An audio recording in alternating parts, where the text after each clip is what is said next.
अस्सलाम वालेकुम, welcome all. आज का हमारा जो टॉपिक है वो है कि किन लोगों को रिपीट करना चाहिए और जो लोग रिपीट कर चुके हैं उनको किन किन बातों का ख्याल रखना चाहिए। पहली बात तो ये उन वो सभी लोग जिनके एफएससी में 92-93% से ऊपर मार्क्स हैं, वो 110% श्योर रहें कि उन्होंने एफएससी को भी इम्प्रूव करना है और साथ में एमडी कैट भी रिपीट करना है। और दूसरा, वो लोग जिनके एफएससी में कम हैं, आज अगर मैं अभी के लिहाज से कहूँ तो 1020 मार्क्स भी बहुत कम है, क्योंकि थाउजेंड्स ऑफ स्टूडेंट्स हैं जिनके 1100 ओवर 1100 हैं। थाउजेंड्स ऑफ स्टूडेंट हैं, ये एक रियलिटी है, ग्राउंड रियलिटी है। इस अगर मैं स्टैट्स के मुताबिक देखूँ तो पंजाब में 1100/1100 वाले तकरीबन कोई 1000 से भी ऊपर लोग हैं और 1085 से ऊपर तकरीबन 5000 लोग हैं। तो अगर आज के लिहाज से मैं कहूँ तो 1020 मार्क्स बिल्कुल नॉर्मल हैं, ये ज़्यादा नहीं है। अब क्योंकि इस बार इलेक्टिव काउंट हुए थे, हम श्योर नहीं हैं कि अगली बार इलेक्टिव काउंट होने हैं या होल एफएससी। तो मैं अभी यहाँ पर होल एफएससी की बात करूँगा। अगर आपके एफएससी में 1070 हैं और आपके इलेक्टिव में 570 हैं, तो आपको चाहिए कि आप अपने इलेक्टिव को इम्प्रूव करें, क्योंकि इजीली इम्प्रूव हो सकते हैं 30 मार्क्स। तो आपको चाहिए कि अपने इलेक्टिव को देखें, क्योंकि आपके एफएससी में ओवरऑल अच्छे हैं, लेकिन फ्रेशर्स की बात कर रहा हूँ, उनके इलेक्टिव में बहुत कम है। जैसे अगर किसी के एफएससी में 170 हैं तो उसके 30 के 30 मार्क्स कटे हुए हैं इलेक्टिव में से। तो अगर अगली साल इलेक्टिव काउंट हुए तो आपका वो लॉस होगा। तो इसलिए आपको चाहिए कि अपनी इलेक्टिव को इम्प्रूव कर लें। मैं क्यों बार बार कह रहा हूँ कि आप अपने एफएससी के मार्क्स को इंक्रीज़ करें, क्योंकि मुझे खुद एफएससी ने रिलेट हो पाया है। अब मेरे थे एफएससी में 999, इलेक्टिव में बन रहे थे 551, मेरे 181 थे एमडी कैट में, मेरा फिर भी एडमिशन नहीं हुआ। जबकि यहाँ पर आपके सामने 168, 169, 170 वालों का भी एडमिशन हुआ है। अगरचे मुझे पीएमसी की तरफ से 10 लाख स्कॉलरशिप मिल रही है, मैं प्राइवेट कर लूँगा, लेकिन गवर्नमेंट का अपना मज़ा है। तो आपको दोनों तरफ से बराबर, दोनों तरफ से एक जैसा मीठा रखना पड़ेगा आपको, फिर जाके काम आसान होगा। कुछ फ्रेशर्स सोच रहे होंगे कि क्योंकि इस बार 170 लेके बच्चों का एडमिशन हुआ है तो अगले साल भी ऐसा होगा। ऐसा बिल्कुल नहीं है। जहाँ तक मेरा ख्याल है, अगले साल एमडी कैट में बच्चों के मार्क्स आगे जाएंगे।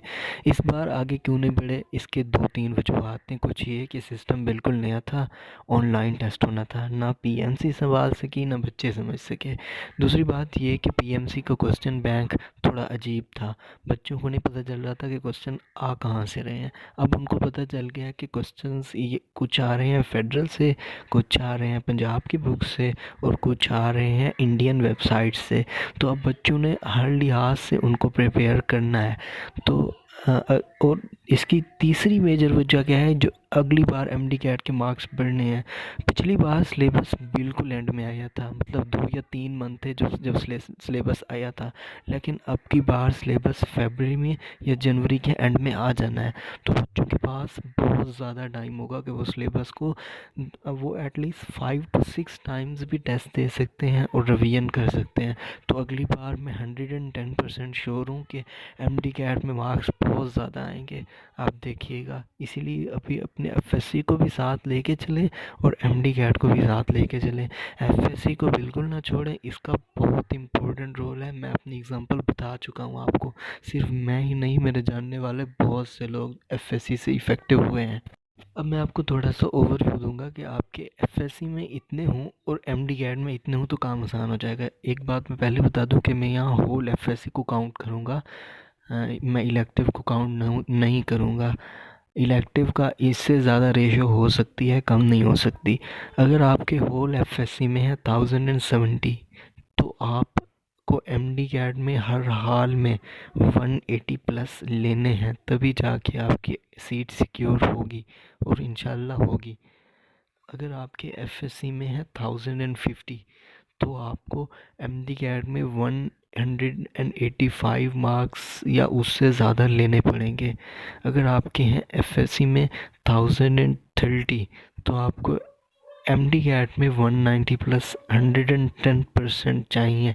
अगर आपके हैं FSC में 990 तो आपको FSC में 195 चाहिए। अगर आपके हैं FSC में 950 तो आपको MD कैट में 205 मस्ट चाहिए। तो अभी आप अंदाज़ा कर लें कि किस तरह FSC के ज़्यादा मार्क्स आपको MD कैट में रिलैक्स कर रहे हैं। तो आप प्लीज़, अभी आपके पास टाइम है, आपने इम्प्रूवमेंट का एडमिशन अभी भेजना है तो आप प्लीज़ साथ में इम्प्रूवमेंट भी कर लीजिए।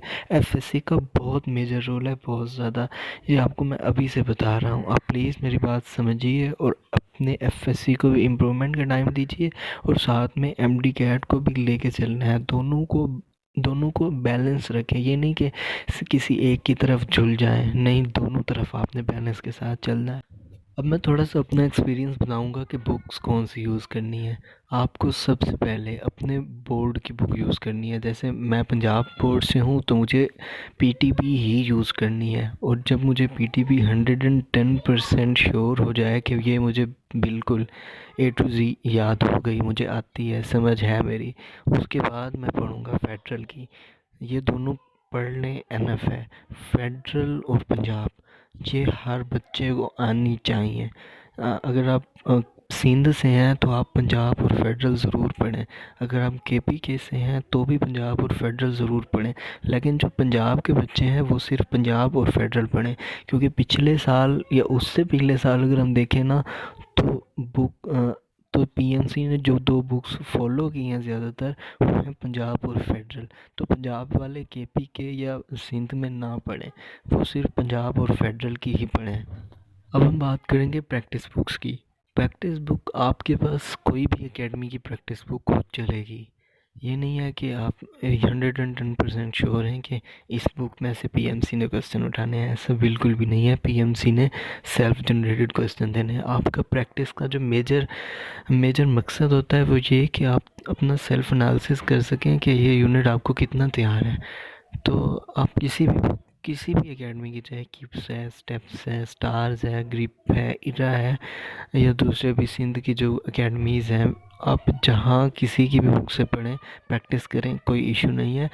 MCQs किसी भी प्रैक्टिस बुक से नहीं आने, बस वो थोड़ा सा आपको आइडिया होने के लिए होता है कि मुझे ये यूनिट कितना तैयार हुआ है। बाकी एग्जैक्ट MCQ किसी भी बुक से उठ के आपके एंट्री टेस्ट में नहीं आती। अब थोड़ा सा बात करते हैं कि कौन सी एकेडमी रिपीटर्स के लिए बेस्ट है। सेल्फ़ स्टडी बेस्ट है, सबसे ज़्यादा सेल्फ़ स्टडी है। उसके बाद अगर मैं सिर्फ मुल्तान की बताऊंगा, क्योंकि मुझे दूसरे सिटीज़ का पता नहीं है। मुल्तान में मेरा पर्सनल एक्सपीरियंस और जो मेरे दोस्त हैं उनसे मैंने भी ये वीडियो बनाने से पहले उनकी राय ली थी, तो वो उनके मुताबिक मुल्तान में 2 एकेडमीज़ इस वक्त बेस्ट हैं। एक इरा इंस्टीट्यूट और दूसरा ग्रिप इंस्टीट्यूट। अगर मैं थर्ड नंबर पे कहूँ तो वो है स्टार्स एकेडमी। इन तीनों में से आपने किसी एक का सिलेक्शन करनी है। ऑर्डर मैंने बता दिया है।